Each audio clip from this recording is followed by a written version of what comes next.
After I graduated from college and got my first job, I decided that I wanted to do something to stay active, because I was doing the 8 to 5, Monday to Friday thing. So I decided that I should join a gym. So I went down to the local gym and I joined it, and I didn't know what I was doing. And so the gym had, every time people joined, they had a group of people who met with a personal trainer.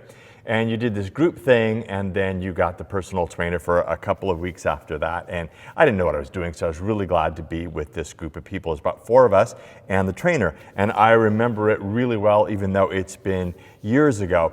He asked each of us a question or two just to kind of figure out where we were with working out, although I'm sure you could tell by looking at us. And 2 questions stuck out particular to me. He asked the guy next to me, "How often do you currently work out?" And the guy said, "About once a week." And I remember the trainer goes, "If you only work out once a week, it's doing you absolutely no good whatsoever. You've got to work out more than that." And then he looked at me and he said, "What are your goals?" I'm like, "Well, I just want to develop some muscle tone, but I don't want to bulk up. I don't want to get bulky." And he looked at me and went, "Don't worry. It doesn't happen by accident." And those 2 things have stuck with me because I think my initial gym experience illustrates several practical spiritual truths, which we'll get to in just a minute. But the scripture that we're looking at this morning and throughout this sermon series is 1 Timothy chapter 4, starting at verse 7, where Paul writes, "Have nothing to do with godless myths and old wives' tales. Rather, train yourself to be godly. For physical training is of some value, but godliness has value for all things, holding promise for both the present life and the life to come.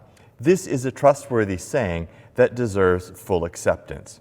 So this is the second week of our sermon series. Last week we talked about how we all are either actively or passively in training to become something or someone. And last week we sort of honed in on how believing lies and being trained by social media or other influences can lead us to destructive thoughts and behaviors, and how they have a tendency to create unhappiness in our lives and separate us from God. So instead of being trained by old wives' tales or myths or cultural lies or cultural priorities or social media trends, Paul writes to Timothy, and by extension us, rather, train yourself to be godly. So if we're going to do that instead, let me now go back and look at the spiritual truths that I learned at the gym. One is you have to want to do it. It is axiomatic that we do what we want to do and we don't do what we don't want to do. Now, we spin it so that we feel better about the choices, but pretty much if we don't want to do it, we don't want to do it. And if we do it, we do it. So if we want to grow, whether it's physically or spiritually, we have to decide that we want to do this thing. Number 2, in order for it to be effective, you have to train with some frequency. A little bit of Bible occasionally, a little bit of prayer twice a year, some discipleship, that's better than nothing. But one of the greatest problems I see today is half-formed followers of Jesus. There's some resemblance to Jesus, but also a lot of resemblance to our culture. So consequently, when push comes to shove, we could go either way. Number 3, you have to be intentional. Spiritual growth doesn't happen by accident. Now, with those in mind, I always want to know why I should do something. Why would you be interested in training spiritually to become more like Jesus? Well, because the world is still broken, and things will be unfair and unjust. Jesus points this out when he says it rains on the just and the unjust. Bad things happen to good people, bad things happen to bad people, bad things happen to you, bad things happen to me. The other thing is that we will face challenges. You might feel rejected. You might have really severe health problems. You might have major disappointments in your life. Or you may just have garden variety problems or go through a season that's really hard. Fairly or unfairly, all types of things like that will happen to you. The operative question then is, what resources do you have to meet those challenges? There's this great story that Jesus tells in Luke chapter 14. He says that the ground of a certain rich man yielded an abundant harvest. He thought to himself, what shall I do? I have no place to store my crops. Then he said, this is what I'll do. I'll tear down my barns and build bigger ones, and there I will store my surplus grain. And I'll say to myself, you have plenty of grain laid up for many years. Take life easy, eat, drink, and be merry. So in there are some of the lies that we talked about last week. If you have more, you'll be happy. Hoard stuff. There's no need to share. You can plan out your life and it will go the way you want it to. You can design your future. All those types of things. And so this is what this guy believes and lives into. Verse 20, but God said to him, you fool, this very night your life will be demanded from you. Then who will get what you've prepared for yourself? This is how it will be with whoever stores up things for themselves, but is not rich towards God. So here's this dude who's followed the lies that have been told to him, and things didn't turn out the way he thought they would. It's like, here's the trajectory of my life. I will accomplish this, I will attain that, I will possess this, I have these plans. And then what happens? Stuff happens. And he has no appropriate resources to handle it. Of course, he dies. It's all for naught. But for most of us, the tragedy is something else. It's the divorce, or the health crisis, or the loss of the job, or a bout of depression. And when those things happen, what resources will you have to handle those crises in your life? Now, I think the greatest part of this story, particularly in its context, is that it's followed by Jesus telling his disciples not to worry, that God will care for them. So there's this huge contrast between people who have grown spiritually, who have trained themselves to godliness, and people who are squarely within the lies that the culture has told. And I see that play out in people's lives all the time. Like right now, I'm watching several people, several sincere Jesus followers, walk through really difficult times in their lives. I mean, tough stuff, even for people of deep faith. But in the midst of the difficulties, I'm watching that deep faith carry them along. Even in difficult moments, they have this sense that God is present with them, often through God's people. I also watch other people who by their actions and choices in the midst of difficult times are demonstrating that they really never had any spiritual foundation, and they're making all sorts of unhealthy choices. Why train for godliness? Because when difficult stuff happens, you'll have the resources of God. I talk to so many people who say, I don't know what I would have done without my family of faith alongside of me to help me through this, because oftentimes that's how God works in our lives. I was talking to a medical care provider this week that I had an appointment with, and she had recently gone through breast cancer, and I've known her for a long time. She had no faith whatsoever. But she was so touched because while she was going through breast cancer, people reached out to her and did kind things. A couple people dropped a meal by. Some people just stopped her in the parking lot and asked how she was. And she said to me, after recounting these interactions, she said, I would never have done that to anybody in my life. And I didn't know that people did that type of thing. Now, I don't know whether these people were Jesus followers or not, but as I listened to the story and I listened to her shock about how people were kind and helped, I thought, that's the type of thing that happens regularly in the church community. That's the type of thing that the church brings along as a resource to people who are suffering. God quite frequently works through others. It's a gift that we give to one another and a gift that we give to our community. Why train for godliness? Because of the connection to God through his people. When Paul writes to Timothy, train yourself to be godly, Paul really has two priorities in mind. The first is the effectiveness of the church. Paul wants to make sure that the church is demonstrating the reality of the presence of God. As I think about it, the church is one of the very few institutions that is thinking of the greater good and at our best living that out. Nearly any institution in our society that does any good whatsoever was either founded by or severely impacted by the church. Universities, hospitals, libraries, almost every social service you can think of, all were either founded by the church or have been impacted because of the church working through them. And we want to model that concern for other people. That was huge for Paul. We want to make sure that we're doing the important things, not just spinning our wheels. And here at Harbor Covenant, we've defined the important things as reaching people for Christ, developing disciples who make disciples, and living lives of compassion, mercy, and justice.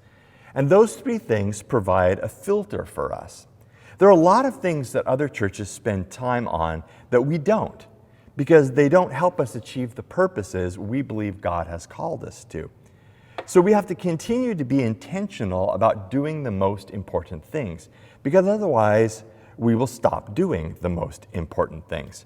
We have to choose constantly to do the most important things and not be tyrannized by the urgent or by an agenda that doesn't help us meet the goals we believe God has given to us.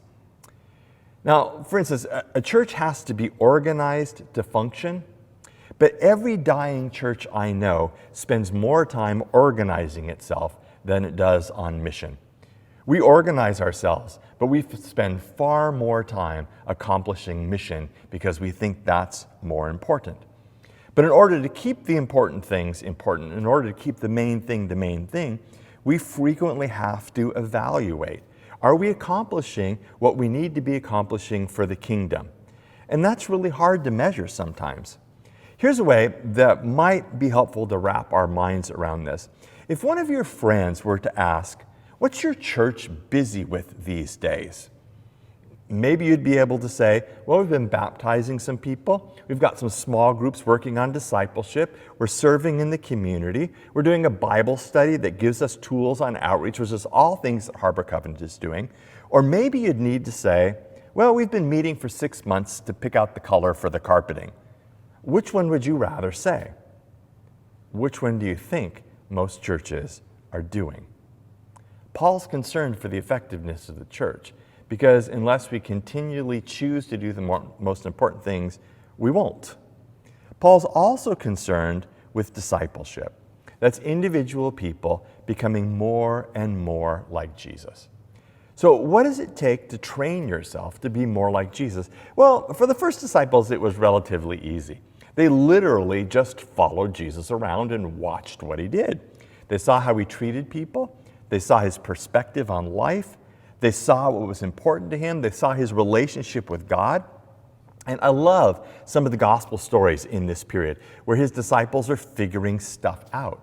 A number of times the disciples get all worked up about something, wanting to call fire down from heaven on people they don't like. And Jesus' response is, that's the wrong thing to care about. And then sometimes it was just the opposite. Jesus is pretty worked up about some injustice or something, and the disciples don't seem to get it and don't seem to care. I kind of wonder how often that happens with us. But that's part of the learning process, figuring out whether I care about the same things that Jesus cares about. So on one level, it was easier for Jesus' disciples, except for the whole persecution and death by execution thing. But how do we follow Jesus now, a couple thousand years after him? Well, we have to figure out ways to hear the Jesus stories. We have to develop a relationship with Jesus. We have to learn to live like Jesus lived. We have to do what Jesus did. And we do those things through watching other people. We do those things through reading the Bible, through prayer, through serving. But it takes an active choice to do those things, or more importantly, to be that type of person. And we choose that because we're all in training for something, and we want to be in training for godliness. So we have to actively and frequently choose to be a Jesus follower. And those are both important, active and frequently, because how often every day are you barraged by messages or ads or culturally conditioned things? And I've noticed that whatever you listen to the most has the tendency to be what affects you the most. It's also important that we understand that we have to replace the bad stuff, the lies, the myths, the cultural stuff, with good things. And this is really integral to our faith. I mean, nature abhors a void. I've been doing a lot of gardening recently, and man, one of the evidences of the fall is weeds. If you don't fill something with good stuff, the bad stuff keeps crawling back in. I find this out every day when I have to go out and pick more weeds. But the same is true in our lives. If we just take bad stuff out, it leaves a void. And so we've got to put good stuff back in. It's why, central to our faith, repentance is more than feeling sorry. It's replacing a bad choice or a bad influence with one that's good, because then it fills up the space. It's important to understand we've got to fill our lives with good stuff, not just take bad stuff out. We also have to be able to recognize things for what they are. Oftentimes we look at a cultural influence or something else and we go, that's not really all that bad. But you often have to think about where that choice is going to lead you. After all, Satan is an angel of light. You have to look beyond first blush. I mean, nobody ever started out on drugs saying, I'd like to ruin my life, I'd like to steal from people who love me, I'd love to live on the street, weigh 72 pounds, and have all my teeth rot out. I mean, nobody starts out that way, but how many people end up that way? That's also why mentoring relationships or spiritual friendships are so important. You need help. Just like at the beginning, I needed a trainer. Sometimes you have to have someone from outside of yourself to help you see reality. And the reality when you walk through a difficult time might be that you're not alone. It might be that you've got more going for you than you think, or that you're stronger than you think, or that you need to put things you know into practice and you need somebody to tell you that. That's always helpful. We've got some things that are coming up that will help us fill our lives with good things, that will help us train to be godly. A program that we did in the past that we're starting over again this fall is called 3-2-1.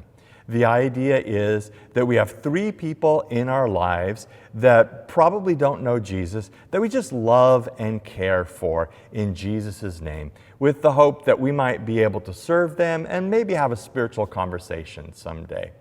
We have 2 people who already know Jesus, and we're pouring our lives into them, discipling them. You got kids, you got 2s. Sometimes it's just a matter of taking friendships and moving it to another level. And then the one is that mentor who's speaking into our lives, who is maybe that much further along than we are in this whole Jesus journey, who can help us with those things.